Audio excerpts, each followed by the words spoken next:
I was a great admirer of Wells. They asked him to play the heavy in this thing called Badge of Evil. And I said, why don't you have him direct? He's a pretty good director. He welcomed ideas and he welcomed experiments. I mean, if you thought of something, he'd say, sure, let's try it. Orson said, I'd like to improvise some scenes with you. I don't believe we even had a rehearsal. He just said, well, let's shoot it. We were all just amazed by this spontaneity. I had never seen a handheld camera used. Touch of Evil was an influence on our whole generation of cinematographers. It's consistently interesting, even fascinating. We knew we had done things that had not been done before. The studio took a look at the cut. They really didn't like what they saw. Orson always said that it was rather puzzling to him, that he didn't really know why the studio turned against the film. The studio rewrote sections, reshot, re-edited. When they finally showed the preview version to Orson, he looked at it, was not happy with what he saw, and that's when he turned around and fired back the 58-page memo. He felt that the story was more confusing in Universal's cut than in his. Mostly, they ignored everything that was in the memo and finished the film the way they wanted to. Rick is the one who had the idea of seeing if he could convince Universal Pictures to go to the memo and try to follow all the instructions in it. Trying to undo the damage that the studio had done. I remember that when I just saw Touch of Evil, I thought, well, this is Orson back in the saddle again. You know, he really is showing all the marvelous talent that I had experienced with him on Citizen Kane. I think I literally saw it over 20 times in the years that followed because it was such a compendium of editorial techniques, let alone photographic techniques. I never did figure out what the plot was for about 5 or 6 times that I saw it. I didn't really know exactly what the plot was. It didn't seem to interest me terribly. And when I told that to Orson, he was appalled. You know, because he thought that the plot has to work. And I'm the one who brought up the big sleep. I said, well, the big sleep. He said, well, I never understood this cult for the big sleep. He said, it absolutely makes no sense.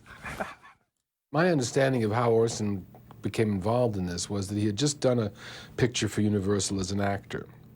And they asked him to play the heavy in this thing called Badge of Evil, which is a novel. And he needed the money, so he said, okay. Then they got in touch with Charlton Heston. I was off in Michigan, where I was raised, over the holidays and doing some hunting and so on. And the script for Touch of Evil was among a couple that I'd taken with me that I hadn't read. And I got a call from one of the Universal executives saying, you know, have you had a chance to read it? I said, it's okay. And who's directing it? And there was a pause, and the guy said, well, we don't have the director set yet, but we've got Orson Wells to play the heavy. And I said, why don't you have him direct? He's a pretty good director. There was a long pause. And there was a pause at the other end of the line. And they said, well, let us get back to you. So then they called Orson, and they said, well, besides playing the part, would you like to direct? One night in early of 1957, I came home from dinner, and there was a telegram there, and it said, Dear Janet, can't wait to work with you. I'm so happy you're going to be in my picture, signed Orson Wells. But I knew nothing about any pictures, so I called my agent, and he said, oh, he was not supposed to call you. There's no script yet. You haven't seen a script, and I haven't made any deal. And I said, I don't care. I want to work with Orson Welles. His concept in his rewrite of the script of having the honest prosecutor be Mexican was obviously a very good idea. It made an excuse for the whole border crossing and so forth. And if I were to do it today, I would play it with just the faintest touch of accent. Now, of course, when Orson and I were discussing it, he said, now look, let's imagine this guy. He comes from a very wealthy Mexican family. He's going to be president of Mexico someday. He's educated at Stanford and Harvard Law, summa cum laude, and he speaks English perfectly. I dyed my hair black and grew a mustache and dyed that black and faintly olive color in the makeup. That was about the end of it. I did not read the novel, Badge of Evil. In the novel, the girl was Hispanic and the guy was American. Of course, in the picture, it's just the opposite. So that's the way it was when it got to me, finally. The week before we started rehearsals, I was doing a TV show and I broke my arm. So I had it set and I walked in to see Orson and he said, "I thought you broke your arm." And I said, "Well, I did." And I showed him, he said, "Oh, that's a cinch to, camouflage." When I was in the 90 and the Teddy, what we did was we sawed the cast and took it off, and then after the shot, we'd put the cast back on with tape. Of course, Orson was able to call on a whole galaxy of star actors to do bits for him. We really, literally, never knew who was going to be on the set.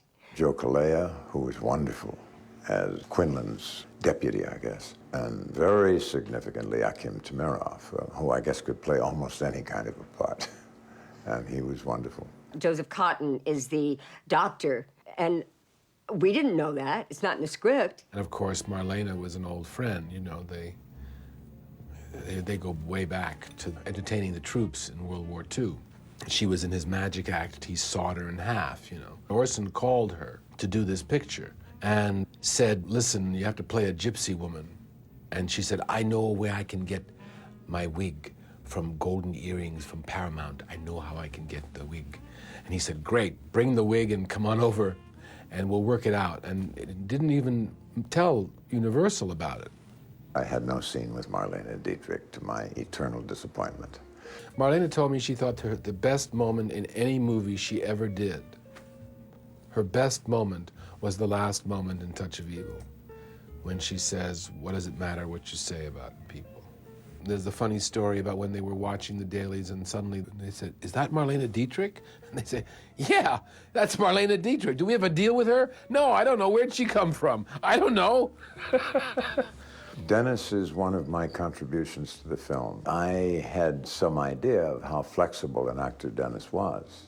So I called Orson up on the phone and said, "You really should talk to this guy." I got to tell you, though, I turned it down to begin with because there really weren't that many scenes in the script.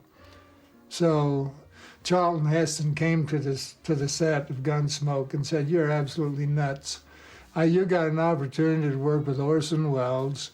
Everybody in Hollywood wants to be in this film. He's got people like Marlene Dietrich, Zsa Zsa Gabor, Mercedes McCambridge. If you don't do this part and have this experience of working with Orson Welles, you're nuts." And so I went home and I thought about it a while, and I said, "I think maybe Chuck is right." So I changed my mind and I accepted it. Who knew what Dennis Weaver was going to do with that? He made it a gem.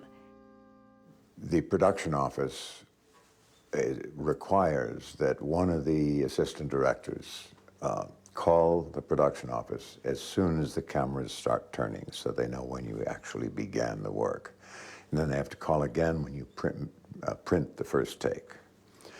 And in the case of Orson and Touch of Evil, we didn't even turn the cameras till after lunch. He said they rehearsed all day.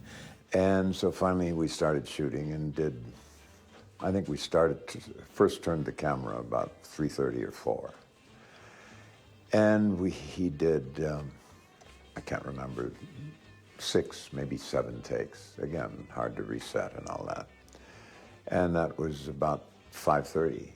And then he said, "Okay, that's a print and a wrap, through for the day and through with this scene entirely. We are now 2 days ahead." They just literally shot 2 days' work in one day. He just wanted to prove that he could. Very clever. Orson, disliked being thought of as a show-off director, because his favorite directors were men like Ford or Renoir, whose camera work did not announce itself, as Orson would say. And when you do an opening shot that sort of announces itself, here comes a great shot, he always was a bit worried about that sort of thing, but he just didn't see any other way of doing it. It seemed like the best way to do do the scene. And it is a hell of a way to set up a story. Start on the insert of a bomb, pull back, car drives and drives and drives and drives through this whole town, you know. The opening shot of the picture, it was such an unheard of shot. It went for like 3 or 4 blocks and 3.5 minutes. I mean, you had goats, you had cars crossing, you had, you know, policemen. Unbelievable kind of shot. The Chapman boom scene is a great shot. It was technically very complicated. Everything had to be just right on. And the pressure got to the man at the border. It was understandably because he had very few lines, but they were crucial. And he would have to watch this galaxy of lights coming down the street, and the camera and the boom going up and down, and the other car going through. And so we'd get to his part, and he'd start to talk, and he'd flub his lines. And the poor man, it got so bad. It was like, oh, you can do it, you can do it. Oh, I didn't do it. It was heartbreaking. Then finally, it's the shot we used, the last shot, and Orson said, look, with one more take. And in the background of the shot, in the sky, you can see the sky paling. It is getting to be dawn. So Orson said, look, we've got only a couple of more chances here. When it comes to you, don't say anything. Just mouth the words. And he said, and for God's sakes, don't turn around and say, I'm so sorry, Mr. Wells. So the guy did move his lips, and he did not say anything, and we got the shot. Later, someone asked him, why didn't you just replace him? And I love Orson for this, because he said, that would have destroyed that man.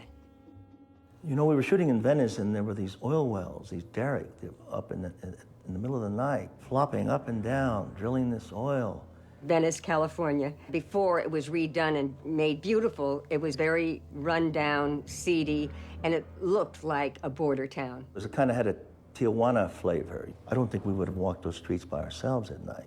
I remember we had all learned our lines, and I recall Wells saying, let's go to lunch, guys. But as we were sitting at lunch, he started to rewrite the scenes. He was juggling the dialogue around. As lunch ended, I recall he was handing his new script, his new notes, to the script girl, and he said, retype these and give them back to the actors. And when I looked at them, and all of a sudden I realized that my lines were not where they were supposed to be. And I went, oh my God, how are we going to do this? I don't believe we even had a rehearsal. He just said, well, let's shoot it. One of many nights of night shooting we had in the film. Great, I would say more than half the picture takes place at night. And we were down in the basement of this hotel in Venice, peeing into the drain, because there was no men's room. And Orson said, you know, this would be a marvelous place to shoot that confrontation between you and Joe Colea. And I said, yeah, it would be nice, wouldn't it? And I said, but I think they've got that scheduled for Monday, don't they? They got the set all built back at Universal. He said, yes, but it'd be much better here. He said, we have to get Joe down here. And he called an assistant. He said, get Joe Colea down here right away. I said, Orson, it's 3 o'clock in the morning. I said, he's in bed, he's asleep. He said, he'll be all the better in the performance. And he was right. They got Joe down, and he came in blinking and blowing his nose, and where was he? But which was just this sense of unease and insecurity that the character should have in the scene. And Orson, as he often was right again. The first day of shooting that I worked, and he was in his outfit as Quinlan, I was just like, because I didn't know what he was going to do, because he wasn't that heavy at that point. You know, everyone thinks because later on he got heavy. And so when they saw A Touch of Evil, they thought that was him. And it wasn't at all. That's why I was so shocked, because as the director and just in the rehearsal actor, he wasn't anything like that. And then all of a sudden, he's got this big paunch, and he put on these jowls and the eye bags under his eyes, and he was a master at at makeup. There's a very funny story about that. When he came back to Hollywood, he was back in Hollywood for the first time in 10 years. And he was making, for the first time in 10 years, he was shooting a picture in Hollywood also. And he threw a party for all his old friends, the Goldwyns, the Warners, everybody, and at his house. But he was shooting late, so he didn't have time to take off the makeup. So he arrived still in his Hank Quinlan makeup and padding, and he was heavily padded for the part, and he looked, you know, Orson looked pretty good at 47. He didn't look like Quinlan. Anyway, he walked in, and everybody said, "Hey, Orson, oh, you look great." You know, boy, you haven't changed at all. You look just great. And he thought that was a funny comment on life in Hollywood.